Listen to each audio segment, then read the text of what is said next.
Почитувани, добар ден од другото студио во телевизија 24, од каде што ја реализираме емисијата Аргумент Плюс, како што најави во дневникот. Наш денешен гостин е колегата надворешно-политичкиот коментатор Љубомир Гајдов. Гајдов, добар ден, благодарам што и сега сте заедно со нас. Благодарам на поканата. Еве, како што денеска практично почнуваме со таа најнова вест што доаѓа од Русија, почна процедурата за усвојување на закон, помина во прва фаза пред Руската дума за зголемување на ингеренциите на председателот на државата во случајот Путин, кога се во прашање носењето одлуки за улогата и учеството на руската војска надвор од државните граници, особено на места и на територии и во услови ако се забележи нарушување на безбедноста на руското малцинство. Што значи овој закон? Гледаме дека има и експресни реакции од НАТО и од Европската унија. Многу пати сум рекол јас во разни пригоди дека после Украина прва муштерија на Путин ќе бидат трите балтички земји. Зошто? Зашто за време на Втората светска војна во трите балтички држави Естонија, Летонија, Латвија и во Украина имаше невиден фашистички однос према руците, невиден. И затоа сега има изговор Путин да им влезе со војска кога ќе заврши со Украина. А ништо не му можат. Еве зошто. 2017 имаше во Скопје конференција на НАТО. Темата беше Сајбер закани. И 6 сата говореа против, имаше генерали, адмирали, министри, кој све не, и целата влада. А председаваше еден од помошниците, генерални секретари. После 6 сата муабет само за Путин и за Русија, ја ги прашав, дали деновиве не го прочитавте тоа што го рече Трамп? Нема за малобројната црногорска нација ја да водам нуклеарна војна со Путин. Во превод им кажувам на овие талентиве дека не важи член 5 на НАТО. Напад на еден подеднакво нема да важи, не би требало. Значи нема да важи. Нема според кажано. Нема да има светска војна додека не се затепаат трите суперсили: Русија, Кина и Америка. Овие другиве кој ги праша? Затоа што ги слушам сега оваа шефица на дипломати и другите, тоа е приказна за мали деца. Кој ги слуша? Каја Калас, да, вика. Кој ја слуша не? Да. Русија вика сака повеќе војна, затоа нашиот одговор е поголема помош за Украина, поголем притисок врз Русија и целосна одговорност за воените злосторства. Напише на X. А видовме ли ние дека Трамп се нагодил со Путин да му ја остае Украина, да може да има слободни раце во западната емисфера. Сега се заканува да и се истовари на Куба. Иако дозволи 2 руски танкери да однесат тамо нафта, зашто порано Куба добиваше бесплатно нафта од Мадуро. Еве, има реакција и НАТО денеска. Ние имавме прилог во рамките на прегледот за случувањата во светот на оваа тема. За НАТО, еве, оваа вест што дојде од Русија, од Руската дума практично, вели представува јасен сигнал дека воената реторика на Кремљ се интензивира. Меѓутоа, никој не ги посочува можните области како трите прибалтички држави, дека би биле следната војна етапа, како да кажеме, на рускиот председател. Вие тоа од поодамна, како што рековте, го споменувате во јавните настапи. Рековте и зошто го споменувате тоа? Нема одбрана, затоа што има голема антируска шовинистичка политика во тие три земји. Не им ги менуваат имињата, од руски ги прават естонски и тие другите две, понатаму и Латвија, да. Не им даваат никакви права. Као што имаше изговор Путин да влезе во источна Украина, каде што исто тоа им ги менува имињата и не ми дава никакви малцински права. Но ова ќе биде директен конфликт со НАТО, бидејќи тие се нема да има конфликт со НАТО, зашто НАТО е Америка. Кој ќе се бори? Германија, Франција, Полска. Да не се Сметате име. дека ова е некаков договор меѓу Трамп и Путин? Ја мислам оние 18-20 минути од аеродромот во Енкоридж на Алјаска до хотелот, све е договорено. Единствен доказ имам што може да го потврдам, тоа е дека Трамп му ги симна санкциите за нафтата на Путин. Тоа што е наивно ли е И тоа? тоа се уште трае и Значи, она што најтанок беше Путин на санкции, му ги симна. Сега му останува само да ја освои Одеса и да заврши војната во Украина. А потоа, Господ им е на помош на овие на Балтикот. Само уште нешто. Така повели. 91-а, кога ме пратија да бидам воен известувач од Балтикот, кога тие се побунија да се отцепат од Советскиот сојуз, кога дојдов во Москва ми рекоа Балтикот е војна зона, нема да одат новинари никакви тамо, морам да се базирам во Москва, зашто Горбачов прати Црвена армија тамо. И тоа беше почетокот на распадот на Советскиот сојуз. Значи, почна на 15 јануари, а заврши на 19 август, кога се растори Советскиот сојуз. Со пучот што му го направија генералите на Горбачов. Така. Дали сметате дека прво ќе заврши војната во Украина, за да биде Русија, како да кажам, по-слободна или по-моќна, по-организирана за евентуален напад? Ние сега не можеме да тврдиме дека такво нешто ќе дојде сепак. На Путин му е важно да му ги симнат санкциите од Запад, прво Америка, што Америка е господар на Запад, да не се лажеме, и да ја освои Одеса, да го затвори Црното море и тогаш може да се реорганизира и да влезе, тоа ја им немам докази, ама мојата професионална интуиција ми вели дека штом ова го направил во Думата, подготува закон, тоа ме потсеќа колешке на онаја доктрина на ограничен суверенитет, така наречена Брежнева доктрина. Кога на Прашката пролет 68 година, тој ги донесе советските тенкови, тенковите на другите источноевропски земји и рече Чехословачка излегува од социјализмот и ние мораме да го браниме социјализмот. Ова е една видоизменета приказна, ама истија е резон. Така. Еве, дури и сега председателот на Државната дума Вјачеслав Володин вика законот станува неопходно за заштита на руската држава. Сега по таа флоскула, по таа терминологија ќе се бранат позициите или атрибутите на овој закон. Да. Тоа е приказната на американците. Одбрана на американскиот национален интерес. Кај сака? Кај Мадуро на Куба сакаше да ја окупира Кутрава покрајнина Гренланд, сакаше Канада да ја направи 51 земја, сакаше и Мексико, истата приказна. Значи и Трамп и Путин се исти као Хитлер. Што сакаат прават, никој ништо не може. Так, немаат сега некој трет што може опонент да им се спротивстави. Кина од позади ја поддржува државата Иран. И оние ракети што летаат и повеќе од 2000 километри се или кинески или севернокорејски ракети. А тоа е сериозна опомена и за европските представнини. Зашто рече Иран, тие што го поддржуваат нападот на Америка врз Иран се потенцијални кандидати за нашите ракети.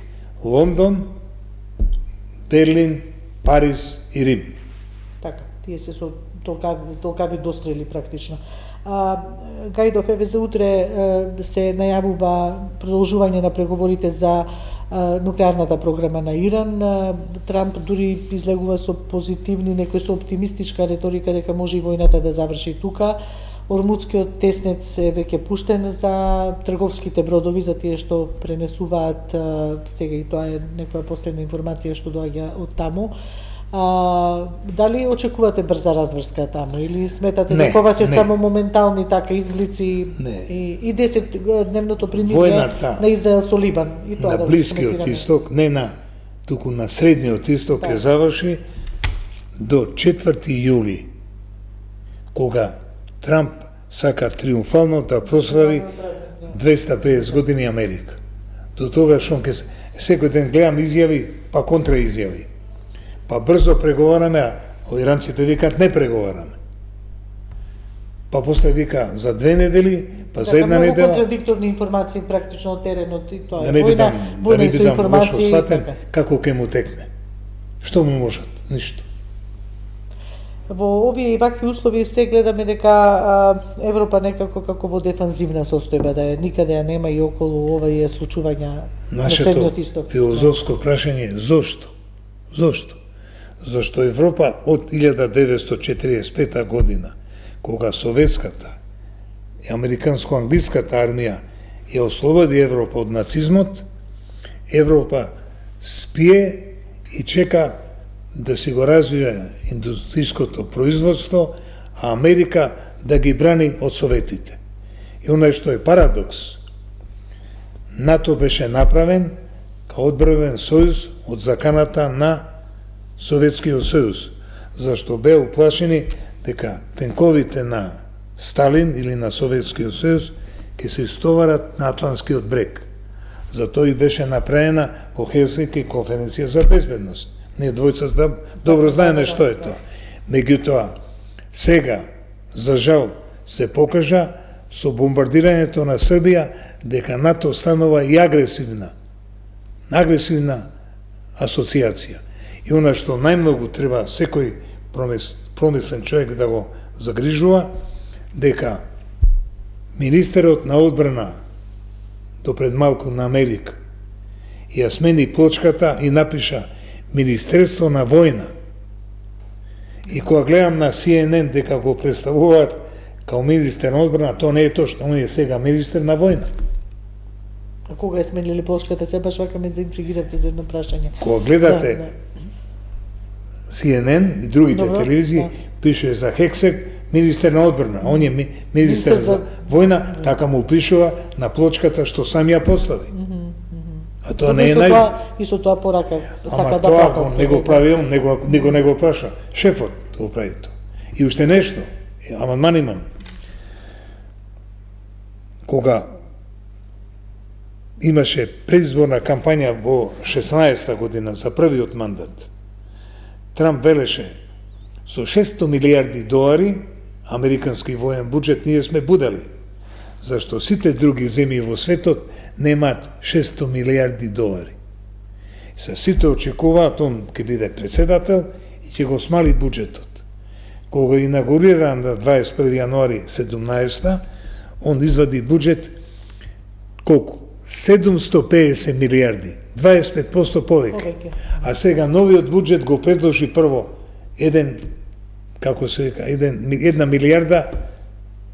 една милиарда долари, не 1 милиарда, 1000 милиарда долари, а сега бара 1500 милиарди долари. Зошто? Зашто него фактички признава меѓу редови на власт го донесе војно-индустријскиот комплекс. А во Америка се знае, нема ручек без пари. Тоа што направиле мора да плати. Така. А друга битна тема што денови венели овде, особено низ балканскиве држави, низ Балканот продефилира и во Европа се разбира, беше неделните избори во Унгарија, смената на власта таму. Ги коментиравме и ние тука во нашата телевизија можните последици од сето тоа, од смената на главниот кормилар на унгарската влада, што ќе значи тоа за Македонија, за регионот, пошироко за Европа. Па еве и да ја завршиме таа недела со богата експликација на анализи во тој поглед. Како гледате ве на тоа? Една цела година анализите на јавното мнение велеа дека Орбан ќе ги загуби изборите.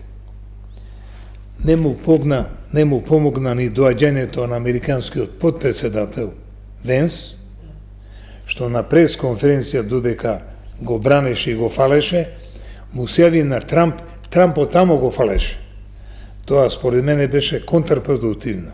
Второ, уште пострашно. Новиот премиер Питер Маџар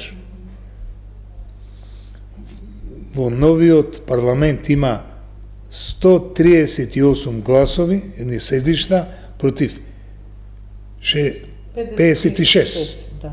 Значи, 2,5 пати. Значи, не 2-1, него 2,5-1. Тоа што му дава на МОК? Ке го сменам уставот, вика. И во уставот ке забранам повеќе од 2 мандата. Значи, она што ме изненади, уставот наводно ке важели назачки, ретроактивно, што нигде во свет го нема. Потоа Билке, председателот на Унгарија, му рекол, ти си кукла на Орбан, или ке поднесеш оставка веднаш, или ја на парламент ке направам да те сменам. Зашто таму исто како во Македонија, во првиот мандат на Глигоров, парламентот го обираше председателот, не на уште избори. И што е најважно од сето, во првите изјави на Питер Маџар, рече дека ќе растурам оваа злосторничка дружина, што се вика држава на Орбан. А сега едно важно прашање се поставува. Зашто во Македонија толку се отвори жестока дебата? Добро, не само во Македонија, имаше дебати добро. Не Во може Србија да очекувано така. И за Северна Зборуваме Кореја, за нас. ама нас највеќе ги жеже Македонија. Ако главниот играч на Путин во Европска унија и во НАТО беше Орбан, Виктор Орбан, тоа значи дека со паѓањето на Орбан нареди е сега и Вучич, зашто Вучич до вчера играше мајтап со опозиционерите и со студентите, кога сакам ја ке распишам избори. А сега веќе почнува да кажува датуми, зашто што побрзо ги распише, помалку ќе загуби. Зашто он исто е ко Натанијаху, или војна или затвор. И трето, овде во Македонија има општа паника во ВМРО ДПМН. Зошто? Еве зошто. Затоа што ако Европска унија, која не е задоволна од нашиот премиер, му го пушти овде Никола Груевски, тоа е крај на неговата кариера политичка, бидејќи, да не се лажеме, сите му замеруваат на Питер Маџар дека он бил соработник, близок и следбеник на Орбан, па се откачал од него. Така, некој велат излезене од шинелот на Орбан. Точно, таа формулација. Меѓутоа, ако кажеме ние дека Зоран Заев излезе од шинелот, од затвор, и него Бранко го направи и шеф на партијата и премиер, ако Љупчо Георгиевски го стави наследник Никола Груевски, а Никола Груевски го направи наследник машинскиот инженер, значи тоа не е шала. Значи тие имаат уште влијание во партијата. И според мене, еве на пример, ако има и анализи само ова како околу нели Груевски, некои сметат дека Петер Маџар дури би направил услуга ако го пушти Груевски тука, ако Груевски овде се соочи нели со правдата и заврши во затвор евентуално, а има и други анализи кои што велат дека Груевски можеби никош нема да се врати или барем во некоја според догледна мене иднина. Груевски ќе се врати и пак ќе биде лидер можда во сенка на ВМРО ДПМН, зашто на него најблизок соработник му беше Никола Тодоров, министерот за здравство, што направи гениален договор со Европска банка за клинички центар онде на Водно. За 140 милиони евра, клучна рака, нови згради, нова опрема. Но тоа не се реализира, после дојде друга И власт. за тоа, така. зашто? Да. Заев и Филипче сака 500 милиони. Од 140 до 500, колку е? Многу. Сметате дека сега интересите на финансиските корпорации, не ова корпорација, сепак е Светска банка, дека би помогнали во овој политички дел, бидејќи го споменавте Никола Тодоров, ја споменавте Дали знаете, кредитната линија за почитувана колешке, клинички центар. кој го именува директорот на Светска банка? Американската влада. Значи, директорот на Светска банка има да игра како што му диктира Трамп. Давам, не давам, зимам, одзимам. Со други зборови, ако Европска унија не е задоволна од Мицковски, кој што 2 години овде, според мене, ништо не направи, ништо. Шета по разни селски дуќани, по селски сокаци, отвара и гледа како се прават она, место да иде во Ману или на овие неколку универзитети кај што има одлични професори по економија, да го научат како се прави економска политика. Ке зборуваме и за тоа. Тоа е многу важно, бидејќи не може многу уште околу законот за високо образование. Само еден, ќе дојдеме до тоа, само еден момент. Машински инженер, абер нема од економија. А тој што не знае економија не може да води економска политика на една држава. Тимот сигурно дека има, нели? Како велат секој премиер е онолку успешен колку што има успешен тим зад него. Па не го знам кој мој тимот за економија, што се гледа по параметрите. Еве на пример, вчера во собрание се усвои закон за вонредна состојба за енергија, така? А до вчера се колнеше премиерот и неговите соработници дека е подкрова, нема никакви проблеми со горивото. И денеска беше тоа кажано, ама таков закон им треба заради да носат со одлуки на влада да се Па нали нема проблеми. Напавки, па добро.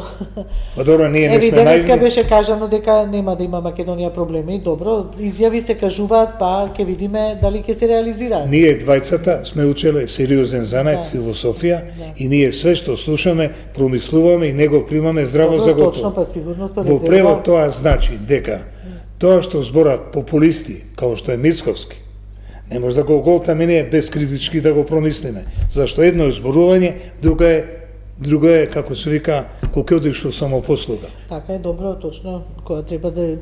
Па ја стално ја кажувам приказната, на зелен пазар купувам пиперки за 5 евра, а ја прашам сестра ми во Париз, колку е пиперката во Париз? 3 евра. Народот не е наивен. Добро, го уништивме земјоделското производство, тука мора се увезуваме 1 милиарда храна. Да, за жал. А Мицковски 2 години на власт. Што направи за храна? Ај кажете ми. Стратегија тука многу влади потврлиле на таа стратегија за производство на храна, за жал во Македонија. Нашето прашање е зошто? Зошто? Еве зошто. Зашто кога купуваш, можеш да надградуваш цената. Ако продаваш, не можеш да лажеш. Колку што правиш, толку продаваш. Мене ми е жал, што Мицковски излеа на Грција и го дава Вардар, со чела вода во Солунско поле се прават пиперки, патичани што не ги продаваат за европски цени. Така, би можели кај нас, ама кај нас више не остана кој и нема заинтересиран кој, бидејќи и родот на луѓето им се зема без цена. Со добра политика, добро, да, ако може се извинувам, Израел, од пустиња да извезува храна, можеме ние што имаме можност за 30 милиони луѓе да храниме со тие наши полиња. Израелците сметаат со толку сончеви денови во Македонија, вие можете човек да насадите да се роди на почвата. Тоа го имам слушнато при тоа не е тајна, тоа не е тајна. Иерусалим и кога отидовме нели малку да не прошетаат по тие пластеници и оној систем вода капка по капка што го имаат израелците. Се извинам, само во Струмица може да се прави храна за 3-4 милиарди евра. Само во Струмица. Но добро, со добра стратегија, можеби сето ова и овие климатски промени и овие случувања во светот, можеби повторно ќе ги натераат владите. Се извинам, климатски промени нема само во Македонија. Општо, затоа зборувам, ќе ги натераат можеби владите на повторно анимирање на се поголемо производство. Кога гледам во соседните земји, Бугарија, Грција, Босна, Хрватска, како сериозна политика се води за храна, љубоморен сум, криво ми е. Така. Да, треба и ние малку тие теми по вака да ги имаме во нашето секојдневие, но еве застанавме кај Орбан, кај Маџар, Фидес најави дека ќе има и Орбан најави дека на почетокот на мај ќе имаат конгрес, сега се поставуваат прашањето дали Орбан би останал на чело на Фидес или би заминал од политиката. Што мислите вие? Прерано е да се расудува, меѓутоа многу брзо закажанте човекот беше на власт 20 години. 4 години, па потоа 4 мандата. Тоа, кажано спортски е 4 олимпијади. 16 години. И што е најважно, тоа што го гледам и ке Трамп, авторитарен режим, медиуми под контрола, го напаѓа универзитетот, немаше академски слободи. Па тој има завршено факултет во Будимпешта, на отворен универзитет на Сорос. Да. Во Лондон завршил магистериум на London School of Economics, кај што го школувал Сорос или Шорош. И тој го И укина. како после се спротивстави ја укина фондацијата Соросот, Па го тоа затвори канцелариите. го решил во Унгарија, да. големиот мислител и психијатар Фройд, татко убиец, да го убие што те направил, Брут и Цезар, ти да заборавиш дека некому си должен. Тоа е приказна. Љупчо Георгиевски, Никола Груевски, Мицковски. Така. Но еве некои велат дека Петер Маџар во својата нели во своето делување како нов премиер, дека сигурно ќе му биде битно и овие добри релации што ги има Унгарија досега зацртано и со земјите од регионот да ги одржи понатаму. Што мислите вие? Па кој џавол ќе го тера да ги растура тие врски? Само една многу важна работа е. Не, во таа битка нели со Орбан, да не можеби случајно релациите што ги воспоставил Орбан и со кои што градат добри Орбан односи, сега можеби во Унгарија никој може и да ништо. ги Со 56 пратеници он е никој ништо. 2,5 пати има Питер Маџар. Второ, мене најмногу ме интересира онаа милијарда што наводно ни ја даде Орбан. Според мене таа е кинеска милијарда, бидејќи ако Орбан земал од Кина милијарда евра заем со 16% интерес, а на Мицковски му е дава за 3,25, големиот Питагора се врти у гроб. Која е таа аритметика? Меѓутоа, ајде да кажеме дека од таа милијарда 500 милиони е за отпаќање на стар долг. А овие 250 милиона, кај се? На општини и на предпријатија, нали, и на фирми. А колку што ја знам, информација имам, дека фирмите добиле околу 140-150 милиона. Кај се другите 250? А уште нешто. Па нели имаше неколку повици нели до општините да аплицираат со кредити. Што неќе мачка риба не јаде, тоа ли е? Него уште поважно нешто.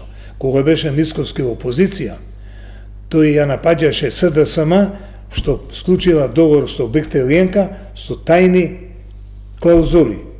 Па кога ќе дојме ние на власт, ќе ги отвориме, така? Добро, Но еве тој натаму е таен договор, така јавноста не сега го види. прашам, зошто договорот меѓу Орбан и Мицковски е таен? Сега тоа прашам ја. Зошто? За ова милијарда што вели? За милијардата. За милијардата. 500 ги даде, ама другите 500 кај се? Па не сме наивни ние, знаеме да броиме. Меѓутоа, ѓаволот доаѓа по свое. Нема Мицко да биде цел живот премиер. Тие после него ќе дојат, дали утре, дали задутре, ќе ги отворат сметките. Пошто пазите, што ви каже мајка ми, не се парите зајак па да избегаат у шума, парите се најкаво сметки. Да. Гајдов, она вика Европа е добро, Орбан е големо олеснување тоа што се тргна нели од политичката сцена, условно речено е големо олеснување и за Европа. Точно. Меѓутоа вели Европа и натаму стравува, тоа политико го пишуваше деновиве, бидејќи како Орбан има уште 3/4 на европско тло, тоа е словачкиот Фицо, Мелони, тука ја вбројуваат, италијанската премиерка, и Румен Радев, до вчерашниот што се вика председател на Бугарија, кој е сигурен претендент за освојување на власта според анкетите, барем сега во Румен Радев е поголем слуга на Путин од Орбан. Затоа викат нов Орбан ќе дојде, можеби Орбан замина, ама нов Орбан во Бугарија ќе дојде, тоа се коментарите. Европска Унија има механизам, литература, 20 и нешто милијарди му се суспендирани на Орбан. Сега ќе ги добие Петар Маџар и она бедна, кој што вели, осиромашена маса на унгарци, ќе може да ја дигне, да ја врати во нормален живот. А нашиот сосед, рускиот пилот, зашто пазите, во неговата биографија пишува, завршил Раковски академија војна во Софија, ко прв ранг, и 2 војни во суховолни академии завршил у нашиот побратим град Темпи, Аризона. да вози фантоми. А зошто не кажува кај научил да вози МиГ-29, МиГ-37? Во Русија, не научил во Германија. Ако ќе бидеш во Русија ти ученик, студент, КГБ има закачка. Затоа он е фактички уште порадикален путиновец од Орбан. Зашто Орбан имаше да се потпре и на Америка и на некој други. Овој нема каде. Само Путин му е политички ментор. Така, што ќе значи евентуална победа на Румен Радев на Ништо нема да значи, зашто не може да освои 121 пратеник од 240, да владе, ќе мора да прави компромис со така наречени помали партии. Или повторно ќе се соочува земјата со политичка криза, да речеме, долго време да не може влада да формира. Као што во Македонија, Али Ахмети беше султан со десетина пратеници, така и малите партии во Бугарија ќе го влечат за нос, нема да може да прави што сака. И во надворешна политика, и во економија, и во внатрешна политика. Он ќе биде титуларен шеф, премиер, или кој што рековте, ќе мора да оди нови избори. А тоа значи дека се одлага стабилизација на Бугарија и нови пари од тие големи фондови за равноправност, како за израмнување на развој. А што очекувате тука со нас да биде со Македонија? Еве ние очекуваме дека да се стабилизира политичката сцена во Бугарија, па да се почнат тие некакви преговори. Ништо не зависи тоа ни од нас, ни од бугарите. Првата работа после победата на Петер Маџар, на госпоđа фон дер Лајен, премиерката на Европска унија, беше: не може веќе да толерираме вето. Мораме за меѓународните односи тоа да го укинеме. И сега. Но еве тоа е одбиено, да речеме, или тоа обратно за членување, обратно членство, што викаат, и тоа пропадна како идеја. Ништо не пропадна, таа не е многу. Тоа беше во круговите, официализирана не беше апсолутно. Дали на Америка е најважно Западниот Балкан да го стави во Европска унија, овде да не дојде најголемиот соперник Кина. Зашто ако не го направи тоа Америка го бута со години тоа. Не ја ни праша Европа, пошто да не се лажеме, од 5-4 години кој имаше самит во Братислава за глобална безбедност, што беше речено? Ке ги примеме овие од Западен Балкан со два мотива: 2 милиарди бакшиш и 4 милиарди добри пласмани. Меѓутоа нема да им го дадеме тоа бакшиш, него мора да го одработи. Според учинокот, да. И ние од нашите 180 милиони евра што требаше добивме 10%. Ја споменавте Кина, малку побрзо да се движам бидејќи при крај сме, но само уште сакам, одложен е самитот на Трамп со кинескиот претседател Си Џинпинг за 1 месец, меѓутоа ќе се случи во мај, барем до сега нема најави за некакво одлагање. Очекувате некаков договор како Трамп Путин да се случи со кинескиот претседател? Трамп не може да спие од една тешка болест, дедоларизација. Сега, на стратегијата на Путин и на Си Џинпинг да се плаќа БРИКС со јуан кинески, сега се појавија овие таленти од Иран, вика, ке се плаќа со реали. Значи, својата валута е турат, плюс велат, кој сака да помине, 2 милиона има да плати. А тоа не е наивно, зашто тие имаат таква ракетна индустрија и оружје, што може секој брод, па еве, најголемиот американски брод, носачот Джералд Форд, каде се лечи? Поред Сплит. Да. А и три се они не го соборија, не го потопија, само го оштетија, им дадоа на знање дека може да го потопат. Што вика Путин? Не ми треба носачи на авиони што чинат 15 милиарди долари, ја ќе ги соборам со 1 милион евра ракета и ќе ја пратам ко старо железо на дно на морето. На крај, еве, бевте гласен, особено овој период, околу Законот за високо образование, учествувавте и на трибините што ги имаше организирани во Македонската академија на науките и уметностите, иако на нејзина адреса имаше и доста коментари дека прилично на страна се држи од сите овие процеси, кога е, нели, Министерката образование. За образование. Еве, законот оди веќе во владина процедура, во бута зашто е, за неја стои премиерот. А зашто? Во ману, трско, арогантно рече, владата ви дава. А во првиот настап, кога се говореше за Законот за високо образование, академикот Изет Зекири со 29 PowerPoint овие како точки, како докажа дека законот е без неупотреблив. А ректорот на Мајка Тереза Законот за наука го прогласи со докази како неуставен и незаконски. А министеркава гајле нема. Зошто? Еве на пример. Ја слушам вчера ректорката од Скопје. Мед и млеко и тече. А на состанокот во ректоратот поред министерката изјави дека законот ги ограничува кадровските и финансиските права на универзитетот. Меѓутоа, сега кандидира за втор мандат, па мисли дека ќе ги помогне Мисковски. Добро, тоа вие го ја кажувам по заклучок, точно бидејќи сте слушнали, имам право. Нели, различни ставови во Ама ја ако можам да погодам диагноза и прогноза на суперсилите, па за Македонија сум. Така, погодивте и за овие мандатите што ги освои Орбан, мислам дека сега некој во некој од ја реков во една емисија, да не го именувам тој талентот, реков дека ќе победи со 2-1. 52, мислам дека 52 мандати. Не, ја тогаш реков тоа што ми го кажа колегите од Будимпешта. 126 ки има Питер Маџар, а ки има 56 ки има Орбан. Да. Меѓутоа Орбан доби 56, а овој доби 138. Да, премногу. 2,5 пати повеќе. Две третини ги контролира Маџар. Ама што е важно? Тој ќе ги земе парите од Европска унија што беа по суспензија и тој ќе води мудра политика.